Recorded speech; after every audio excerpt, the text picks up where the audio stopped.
ನಮಸ್ಕಾರ ವೀಕ್ಷಕರೇ ಇಲ್ಲಿಯವರೆಗೆ ಕೆಪಿಸಿಸಿಗೆ ಡಿ.ಕೆ. ಶಿವಕುಮಾರ್ ಅವರೇ ಸುಪ್ರೀಂ ಅನ್ನುವಂತೆ ಇತ್ತು. ಅದನ್ನು ಕಳೆದ ಉಪಚುನಾವಣೆ ಆಗಿರಬಹುದು, ಪಕ್ಷದ ಉನ್ನತ ಹುದ್ದೆಗಳ ನೇಮಕ ವಿಚಾರದಲ್ಲಿ ಸಾಬೀತಾಗಿದೆ. ಇನ್ನು ಪಕ್ಷದ ಆಂತರಿಕ ವಿಚಾರದಲ್ಲೂ ಡಿ.ಕೆ. ಶಿವಕುಮಾರ್ ಅವರು ಬಂಡೆಯ ರೀತಿಯಲ್ಲಿ ಗುರುತಿಸಿಕೊಂಡಿದ್ರು. ಆದರೆ ಈಗ ಅವರ ಕೆಪಿಸಿಸಿ ಅಧ್ಯಕ್ಷ ಕುರ್ಚಿಗೇನೆ ಕಂಟಕ ಬಂದಿದೆ. ಅವರ ವಿರೋಧಿ ಬಣದ ನಾಯಕರು ಈಗ ಪರೋಕ್ಷವಾಗಿ ಅಲ್ಲ, ಬಹಿರಂಗವಾಗಿ ಅಧ್ಯಕ್ಷರು ಬದಲಾಗಬೇಕು, ಡಿ.ಕೆ. ಶಿವಕುಮಾರ್ ಅವರನ್ನ ಕೆಳಗಿಳಿಸಬೇಕು ಅಂತ ಹೇಳಿಕೆಯನ್ನು ಕೊಡ್ತಿದ್ದಾರೆ. ಆ ಮೂಲಕ ಕೆಪಿಸಿಸಿ ಅಧ್ಯಕ್ಷರ ಕುರ್ಚಿ ಕದನ ತಾರಕಕ್ಕೇರಿದೆ. ಇದು ಕಾಂಗ್ರೆಸ್ನಲ್ಲಿನ 3 ಬಣದ ನಡುವೆ ಕಿಚ್ಚನ್ನು ಹೊತ್ತಿಸಿದೆ. ತ್ರಿಕೋನ ಸ್ಪರ್ಧೆ ಏರ್ಪಟ್ಟಿದೆ. ಈ ಬೆಳವಣಿಗೆಗಳು ಹಲವು ನಾಯಕರಲ್ಲಿ ಪಕ್ಷದ ಚುಕ್ಕಾಣಿ ಹಿಡಿಯೋದಕ್ಕೆ ಆಸೆಯನ್ನು ಹುಟ್ಟಿಸ್ತಾ ಇದೆ. ದಿಗ್ಗಜರ ನಡುವೆ ಪಕ್ಷದ ಹಿಡಿತಕ್ಕಾಗಿ ಜಟಾಪಟಿ ನಡೀತಾ ಇದೆ. ಇದು ಎಲ್ಲ ಬೆಳವಣಿಗೆಗಳು ಖಂಡಿತವಾಗ್ಲೂ ಡಿ.ಕೆ. ಶಿವಕುಮಾರ್ ಅವರಿಗೆ ಶಾಕಿಂಗ್ ವಿಚಾರ. ಇದರ ನಡುವೆ ಈಗ ಹೈಕಮಾಂಡ್ ಕೂಡ ಶಾಕ್ ನೀಡ್ತಾ ಇದೆ. ಮಲ್ಲಿಕಾರ್ಜುನ ಖರ್ಗೆ ಅವರು ನೀಡಿದಂತಹ ಡಿಚ್ಚಿ ಬಂಡೆಗೆ ಮಹಾ ಆಘಾತವನ್ನು ನೀಡಿದೆ. ಅಲ್ಲದೆ ಈ ನಡುವೆ ರಾಜ್ಯ ಕಾಂಗ್ರೆಸ್ನ ಕುರ್ಚಿಗೆ ಅಚ್ಚರಿಯ ಹೆಸರು ಕೇಳಿ ಬಂದಿದೆ.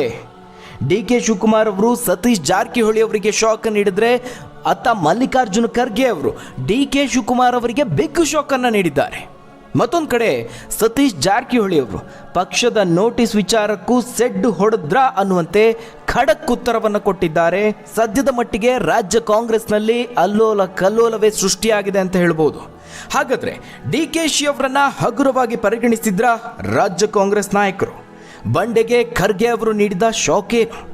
ಒಂಟಿ ಸಲಗ ಆದ್ರ ಕನಕಪುರ ಬಂಡೆ. ಕಾಂಗ್ರೆಸ್ನಲ್ಲಿ ಡಿ.ಕೆ. ಶಿವಕುಮಾರ್ ಅವರು ಎಲ್ಲವೂ ಅಲ್ಲ ಅನ್ನೋದು ಪ್ರೂವ್ ಆಗೋಯ್ತಾ? ಏನಾಗ್ತಾ ಇದೆ ರಾಜ್ಯ ಕಾಂಗ್ರೆಸ್ನಲ್ಲಿ? ಏನಿದು ಬಣ ಬಡಿದಾಟದ ಕುರ್ಚಿ ಕದನದ ಕತೆ? ಆ ಎಲ್ಲದರ ಬಗ್ಗೆ ಒಂದು ವರದಿ ಇದೆ, ನೋಡೋಣ. ವೀಕ್ಷಕರು, ಕಳೆದ ವರ್ಷದಲ್ಲಿ ರಾಜ್ಯ ಬಿಜೆಪಿಯಲ್ಲಿ ಬಣ ರಾಜಕೀಯ ಸದ್ದು ಮಾಡಿತ್ತು. ಯಡಿಯೂರಪ್ಪ ಅವರ ವಿರುದ್ಧವಾಗಿ ದೊಡ್ಡ ಮಟ್ಟದ ಬಂಡಾಯ ಎದ್ದಿತ್ತು. ಬಿಜೆಪಿ ರಾಜ್ಯಾಧ್ಯಕ್ಷರ ವಿರುದ್ಧವಂತೂ ರಣಕಹಳೆಯನ್ನೇ ಮೊಳಗಿಸಿದ್ರು. ಸದ್ಯ ಹೈಕಮಾಂಡ್ ಎಂಟ್ರಿ ನಂತರ ಎಲ್ಲವೂ ತಣ್ಣಗಾದಂತೆ ಗೋಚರಿಸ್ತಾ ಇದೆ.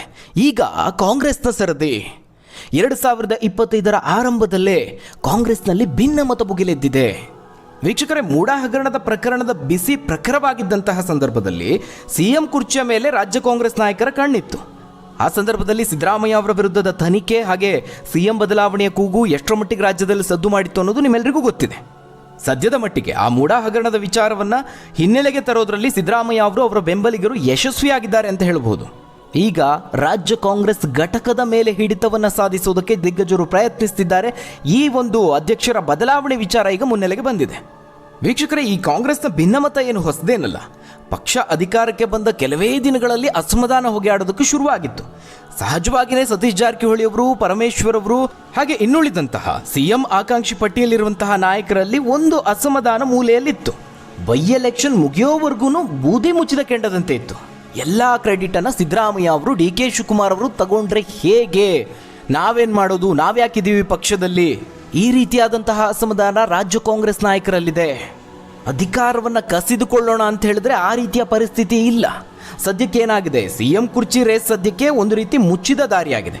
ಹೀಗಾಗಿ ಪಕ್ಷದ ಅಧ್ಯಕ್ಷರ ಕುರ್ಚಿಯ ಕಡೆಗೆ ಈ ರೆಬೆಲ್ ನಾಯಕರ ಗಮನ ಹೋಗ್ತಾ ಇದೆ. ಈ ಕಾಂಗ್ರೆಸ್ನ ಆಂತರಿಕ ಬೆಳವಣಿಗೆ ಟ್ರಬಲ್ ಶೂಟರ್ಗೆನೆ ಟ್ರಬಲ್ ಅನ್ನು ತಂದಿಟ್ಟಿದೆ. ರಾಜ್ಯ ಕಾಂಗ್ರೆಸ್ನಲ್ಲಿ ತಮ್ಮದೇ ಆದ ಶಾಸಕರ ಬಲ ಜೊತೆಗೆ ರಾಜಕೀಯದಲ್ಲಿ ದೊಡ್ಡ ಹಿಡಿತವನ್ನು ಹೊಂದಿರೋರು, ಅಷ್ಟು ಮಾತ್ರ ಅಲ್ಲ, ಕಾಂಗ್ರೆಸ್ ಪಕ್ಷದ ಹೈಕಮಾಂಡ್ ಮಟ್ಟದಲ್ಲಿ ಅದರಲ್ಲೂ ಸೋನಿಯಾ ಅವರ ಶ್ರೀರಕ್ಷೆಯನ್ನು ಹೊಂದಿರುವಂತಹ ನಾಯಕ ಅಂದರೆ ಅದು ಡಿ.ಕೆ. ಶಿವಕುಮಾರ್ ಅವರು. ಪಕ್ಷದಲ್ಲಿ ಏನೇ ಏರುಪೇರುಗಳಾದರೂ ಅಲ್ಲಿ ಟ್ರಬಲ್ ಶೂಟರ್ ಆಗಿ ಡಿ.ಕೆ. ಶಿವಕುಮಾರ್ ಅವರು ಇರ್ತಾರೆ ಅನ್ನೋದು ಹೈಕಮಾಂಡ್ನ ಸೋನಿಯಾ ಅವರ ನಂಬಿಕೆ. ಇಂತಹ ಡಿಕೆಗೆ ಈಗ ಸಂಕಷ್ಟ ಎದುರಾಗಿದೆ. ಡಿ.ಕೆ. ಶಿವಕುಮಾರ್ ಅವರನ್ನು ಶತಾಯಗತಾಯ ಕೆಳಗಿಳಿಸಲೇಬೇಕು ಅಂತ ಹೋರಾಟ ಶುರುವಾಗಿದೆ. ವೀಕ್ಷಕರೇ, ಇಲ್ಲಿ ನಾಯಕರು ತೆರೆಮರೆಯ ಪ್ರಯತ್ನವನ್ನು ಮಾಡ್ತಾ ಇಲ್ಲ, ಬದಲಾಗಿ ಬಹಿರಂಗ ಹೇಳಿಕೆಯನ್ನು ಕೊಡ್ತಿದ್ದಾರೆ. ಇದು ಬಹಳ ಇಂಟ್ರೆಸ್ಟಿಂಗ್ ಬೆಳವಣಿಗೆ. ಡಿ.ಕೆ. ಶಿವ ಅವರ ವಿರುದ್ಧವಾಗಿ ನೇರವಾಗಿ ಕತ್ತಿ ಮಸೀತಿದ್ದಾರೆ ಸತೀಶ್ ಜಾರಕಿಹೊಳಿ ಅವರು. ಅಷ್ಟು ಮಾತ್ರ ಅಲ್ಲ, ಪಕ್ಷಕ್ಕೇನೆ ಸೆಡ್ಡು ಹೊಡೆದು ನಿಂತಂತೆ ಕಾಣಿಸ್ತಾ ಇದೆ. ಪಕ್ಷ ನೋಟಿಸ್ ಕೊಟ್ಟರು ಅದೇನು ದೊಡ್ಡ ವಿಷಯ ಅಲ್ಲ ಅಂತ ಖಡಕ್ಕಾಗಿ ಉತ್ತರವನ್ನು, ತಿರುಗೇಟನ್ನು ಕೊಟ್ಟಿದ್ದಾರೆ. ಆ ಮೂಲಕ ಕುರ್ಚಿಗಾಗಿ ಹೋರಾಟ ನಿಲ್ಲೋದಿಲ್ಲ ಅನ್ನುವ ಸೂಚನೆಯನ್ನು ಕೊಟ್ಟಂತೆ ಕಾಣಿಸ್ತಾ ಇದೆ. ಪ್ರಮುಖವಾಗಿ ಸತೀಶ್ ಜಾರಕಿಹೊಳಿ ಅವರು, ಪರಮೇಶ್ವರ್ ಅವರು ಕಳೆದ ಒಂದಷ್ಟು ತಿಂಗಳಿಂದ ವೈಯಕ್ತಿಕ ಸಭೆಗಳನ್ನು ನಡೆಸಿದ್ದಾರೆ, ಮಾತುಕತೆಯನ್ನು ನಡೆಸಿದ್ದಾರೆ. ದಲಿತ ನಾಯಕರೆಲ್ಲ ಸೇರಿ ಡಿ.ಕೆ. ಶಿವಕುಮಾರ್ ಅವರನ್ನು ಹೇಗಾದರೂ ಕೆಳಗಿಳಿಸಬೇಕು ಅನ್ನುವ ನಿರ್ಧಾರ ಮಾಡಿದ್ದಾರೆ ಅನ್ನೋದು ಸದ್ಯಕ್ಕೆ ಪಕ್ಷದ ಕಡೆಯಿಂದ ಬರ್ತಿರುವಂತಹ ಸುದ್ದಿ. ಈ ಒಂದು ಹೋರಾಟಕ್ಕೆ ಸಿದ್ದು ಬಣದವರು ಸಹ ಸೇರ್ಕೊಂಡಿದ್ದಾರೆ. ಖರ್ಗೆ ಅವರ ಬಣದವರು ಸಹ ಇದಕ್ಕೆ ಸಾಥ್ ಕೊಟ್ಟಂತೆ ಕಾಣಿಸ್ತಾ ಇದೆ. ವೀಕ್ಷಕರೇ, ಇಲ್ಲಿ ಮುಖ್ಯ ವಿಚಾರ ಅಂದರೆ ಅಧಿಕಾರ ಬೇಕು ಅಂದರೆ ಸುಮ್ಮನೆ ಕೇಳೋದಕ್ಕಾಗೋದಿಲ್ಲ. ಸಿದ್ದು ಬಣದವರಾಗಿರಬಹುದು, ಅಸಮಾಧಾನಗೊಂಡಂತಹ ನಾಯಕರಾಗಿರಬಹುದು, ಈಗ ಡಿ ಕೆ ಶಿವಕುಮಾರ್ ಅವರ ಹಿಂದೆ ಬಿದ್ದಿರೋದಕ್ಕೆ ಒಂದು ಕಾರಣ ಸಹ ಇದೆ. ಅವರೆಲ್ಲ ಏನು ಹೇಳ್ತಿದ್ದಾರೆ, ಏನು ಕಾರಣ ಕೊಡ್ತಿದ್ದಾರೆ? ಪೂರ್ಣಾವಧಿ ಅಧ್ಯಕ್ಷರು ಬೇಕು ನಮಗೆ, ಈ ರೀತಿಯಾಗಿ ಸುತ್ತಿ ಬಳಸಿ ಕಾರಣವನ್ನು ಕೊಟ್ಟು ಬೇಡಿಕೆಯನ್ನು ಇಡ್ತಿದ್ದಾರೆ. ಇದು ಕೇವಲ ಕಾರಣ ಅಷ್ಟೇ. ಅವರ ಮೇನ್ ಟಾರ್ಗೆಟ್ ಏನು? ಪಕ್ಷದಲ್ಲಿ ಡಿ ಕೆ ಶಿವಕುಮಾರ್ ಅವರ ಬಲ ಕಮ್ಮಿ ಮಾಡೋದು. ಯಾಕಂದರೆ ಸದ್ಯ ಡಿ ಕೆ ಶಿವಕುಮಾರ್ ಅವರು KPCC ಅಧ್ಯಕ್ಷ ಹುದ್ದೆಯನ್ನು ಹೊಂದಿದ್ದಾರೆ. ಜಲಸಂಪನ್ಮೂಲ ಖಾತೆಯೂ ಸಹ ಅವರ ಬಳಿ ಇದೆ. ಹಾಗೆ ಬೆಂಗಳೂರು ನಗರಾಭಿವೃದ್ಧಿ, ಈ 3 ಖಾತೆಗಳನ್ನು ತಮ್ಮ ಬಳಿ ಉಳಿಸ್ಕೊಂಡಿದ್ದಾರೆ. 3 ಸಹ ಸಮೃದ್ಧವಾದಂತಹ ಖಾತೆಗಳು. ಜೊತೆಗೆ DCM ಆಗಿದ್ದಾರೆ. ಇದು ಸಹಜವಾಗಿಯೇ ಪಕ್ಷದ ಇತರ ನಾಯಕರ ಅವಕಾಶ ವಂಚಿತರ ಕಣ್ಣು ಕುಗ್ತಾ ಇದೆ. ಏನೀಗ ಸತೀಶ್ ಜಾರಕಿಹೊಳಿ ಅವರ ಮೂಲಕವಾಗಿ ದಾಳ ಹುಡ್ತಿದ್ದಾರಲ್ಲ, ಆ ಒಂದು ಬಣಕ್ಕೆ KPCC ಅಧ್ಯಕ್ಷರ ಹುದ್ದೆಯೇ ಮೇನ್ ಟಾರ್ಗೆಟ್ ಆಗಿರುವಂಥದ್ದು. ಆ ಮೂಲಕ ಪಕ್ಷದೊಳಗೆ ಹಾಗೆ ದೆಹಲಿ ಮಟ್ಟದಲ್ಲಿ ಡಿ ಕೆ ಶಿವಕುಮಾರ್ ಅವರ ಬಲವನ್ನು ಕಮ್ಮಿ ಮಾಡೋದೇ ಅವರ ಮೇನ್ ಟಾರ್ಗೆಟ್ ಅಂತ ಹೇಳಲಾಗ್ತಾ ಇದೆ. ಈ ಒಂದು ಮಹೋನ್ನತ ಗುರಿಯನ್ನು ಸಾಧನೆ ಮಾಡೋದಕ್ಕೆ ಏನು ಮಾಡ್ತಿದ್ದಾರೆ? ಡಿ ಕೆ ಶಿವಕುಮಾರ್ ಅವರಿಗೆ ಸಾಲು ಸಾಲು ಶಾಕ್ ಕೊಡ್ತಿದ್ದಾರೆ. ಒಬ್ಬರಾದ ಮೇಲೆ ಒಬ್ಬರಂತೆ ಒಂದೊಂದು ಬಣವು ಸಹ ಶಾಕ್ ಕೊಡ್ತಾ ಇದೆ. ಮೊದಲನೇದಾಗಿ ಅಧ್ಯಕ್ಷರ ಹುದ್ದೆಯನ್ನು ಟಾರ್ಗೆಟ್ ಮಾಡಿಕೊಂಡು ಡಿ ಕೆ ಶಿವಕುಮಾರ್ ಅವರ ವಿರೋಧಿ ಬಣದವರು ಏನು ಹೇಳ್ತಿದ್ದಾರೆ? ಡಿ ಕೆ ಶಿವಕುಮಾರ್ ಅವರಿಗೆ ಪಕ್ಷ ಸಂಘಟನೆಯ ದೊಡ್ಡ ಜವಾಬ್ದಾರಿ ಇದೆ, ಅವರಿಗೆ ಸಾಕಷ್ಟು ಒತ್ತಡ ಇರುತ್ತೆ, 2-3 ಖಾತೆಗಳನ್ನು ಇಟ್ಕೊಂಡ್ರೆ ನಿಭಾಯಿಸೋದು ಕಷ್ಟ, ಪಕ್ಷ ಸಂಘಟನೆ ಆಗ್ತಾ ಇಲ್ಲ, ಸಮತೋಲನ ಕಾಯ್ದುಕೊಳ್ಳೋದಕ್ಕೆ ಸಾಧ್ಯ ಆಗ್ತಾ ಇಲ್ಲ ಪಕ್ಷದಲ್ಲಿ. ಈ ವಿಚಾರಗಳನ್ನು ಮುಂದಿಟ್ಟು ಅಧ್ಯಕ್ಷ ಸ್ಥಾನವನ್ನು ಬಿಟ್ಕೊಡಿ ಅನ್ನುವಂತಹ ಬೇಡಿಕೆಯನ್ನು ಇಡ್ತಿದ್ದಾರೆ. ಹೀಗಾಗಿ ಪೂರ್ಣ ಪ್ರಮಾಣದ ಅಧ್ಯಕ್ಷರ ಬೇಡಿಕೆಯ ಕೂಗು ಮತ್ತಷ್ಟು ಬಲಗೊಳ್ತಾ ಇದೆ ದಿನದಿಂದ ದಿನಕ್ಕೆ. ಸಿದ್ದು ಬಣದ ಸಚಿವರೇ ಈ ಅಧ್ಯಕ್ಷರ ಬದಲಾವಣೆ ವಿಚಾರವನ್ನು ಮುನ್ನೆಲೆಗೆ ತರ್ತಿರುವಂಥದ್ದು. ಪ್ರಮುಖವಾಗಿ ಸಚಿವ KN ರಾಜಣ್ಣ ಅವರು KPCCಗೆ ಪೂರ್ಣ ಪ್ರಮಾಣದ ಅಧ್ಯಕ್ಷರು ಇದ್ರೆ ಒಳ್ಳೇದಪ್ಪ.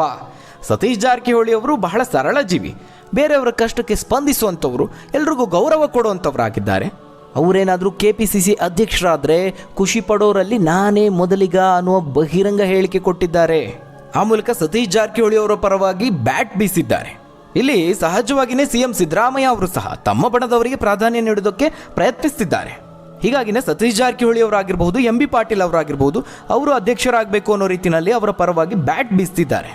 ಅದು ಸರ್ಕಾರದ ಮಟ್ಟದಲ್ಲಿ ಪಕ್ಷದಲ್ಲಿ ಸಿದ್ದರಾಮಯ್ಯ ಅವರ ಹಿಡಿತ ಹೆಚ್ಚಾಗೋದಕ್ಕೆ ಕಾರಣ ಆಗುತ್ತೆ.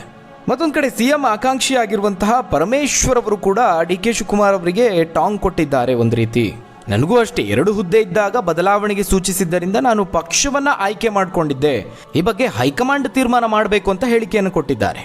ವೀಕ್ಷಕರೇ, ಡಿ ಕೆ ಶಿವಕುಮಾರ್ ಅವರಿಗೆ ಕೇವಲ ಇಷ್ಟು ಮಾತ್ರ ಅಲ್ಲ, ಮತ್ತೊಂದು ವಿಚಾರದಲ್ಲೂ ಶಾಕ್ ಎದುರಾಗಿದೆ.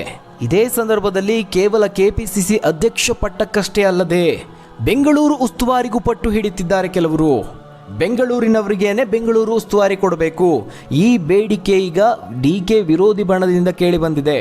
ಸಾರಿಗೆ ಸಚಿವರಾದ ರಾಮಲಿಂಗಾರೆಡ್ಡಿ ಅವರು ಇಂತಹದೊಂದು ಆಗ್ರಹವನ್ನು CM ಹಾಗೆ DCM ಮುಂದಿಟ್ಟಿದ್ದಾರೆ. ಅವರು ಯಾವ ರೀತಿಯಾಗಿ ಕೇಳ್ತಿದ್ದಾರೆ? ಈ ಹಿಂದೆ BJP ಅವಧಿಯಲ್ಲೂ ಬೆಂಗಳೂರಿಗರಿಗೆ ಬೆಂಗಳೂರಿನ ಉಸ್ತುವಾರಿಯನ್ನು ನೀಡಿರಲಿಲ್ಲ. ಈಗ ನಮ್ಮ ಪಕ್ಷ ಅಧಿಕಾರದಲ್ಲಿದೆ, ಈಗಲಾದರೂ ಆ ಕೆಲಸ ಆಗಬೇಕು. ನಾನೇ ಆಗಬೇಕು ಅಂತ ನಾನು ಕೇಳೋದಿಲ್ಲ, ಆದರೆ ಬೆಂಗಳೂರಿಗರಿಗೇನೆ ಬೆಂಗಳೂರು ಉಸ್ತುವಾರಿಯನ್ನು ನೀಡಬೇಕು ಅಂತ ರಾಮಲಿಂಗಾರೆಡ್ಡಿ ಅವರು ಸಹ DKಗೆ ಒಂದು ದೊಡ್ಡ ಪೆಟ್ಟನ್ನು ಕೊಡ್ತಿದ್ದಾರೆ. ಇದೆಲ್ಲದರ ಮಧ್ಯೆ ಹೈಕಮಾಂಡ್ನಿಂದಲೇ ಬಂದಂತಹ ಒಂದು ಆದೇಶ ಈಗ ಶಾಕ್ ನೀಡ್ತಾ ಇದೆ DK ಶಿವಕುಮಾರ್ ಅವರಿಗೆ. ಮಲ್ಲಿಕಾರ್ಜುನ ಖರ್ಗೆ ಅವರು ಬಂಡೆಗೆ ಡಿಚ್ಚಿ ಕೊಟ್ಟಿದ್ದಾರೆ. ರಾಜ್ಯ ಕಾಂಗ್ರೆಸ್ OBC ಘಟಕಕ್ಕೆ ಅಧ್ಯಕ್ಷರಾಗಿ MLC ಶ್ರೀನಿವಾಸ್ ಅವರನ್ನು DK ಶಿವಕುಮಾರ್ ಅವರು ಆಯ್ಕೆ ಮಾಡಿಕೊಂಡಿದ್ರು. ಆದರೆ ಅದಕ್ಕೆ AICCಯ ಅನುಮತಿಯನ್ನು ಪಡೆದುಕೊಂಡಿರಲಿಲ್ಲ. DK ಶಿ ಅವರು KPCC ಅಧ್ಯಕ್ಷರಾಗಿದ್ದರೂ ಸಹ ಪಕ್ಷಕ್ಕೆ ಒಂದು ರೀತಿ ನೀತಿ ಅಂತ ಇರುತ್ತೆ, ಯಾವ ರೀತಿಯಾಗಿ ಒಂದು ರೂಟ್ ಇರುತ್ತೋ ಆ ರೂಟ್ನಲ್ಲೇ ನಿರ್ಧಾರಗಳು ಆದೇಶದ ರೂಪದಲ್ಲಿ ಬರಬೇಕಾಗುತ್ತೆ. ಆದರೆ ಈ OBC ಘಟಕಕ್ಕೆ ಅಧ್ಯಕ್ಷರನ್ನು ನೇಮಕ ಮಾಡೋ ವಿಚಾರದಲ್ಲಿ ಈ ಕ್ರಮಗಳನ್ನು DK ಶಿವಕುಮಾರ್ ಅವರು ತೆಗೆದುಕೊಂಡಿಲ್ಲ. ಇದು ಹೈಕಮಾಂಡ್ ಕಣ್ಣನ್ನು ಕೆಂಪು ಮಾಡಿದೆ.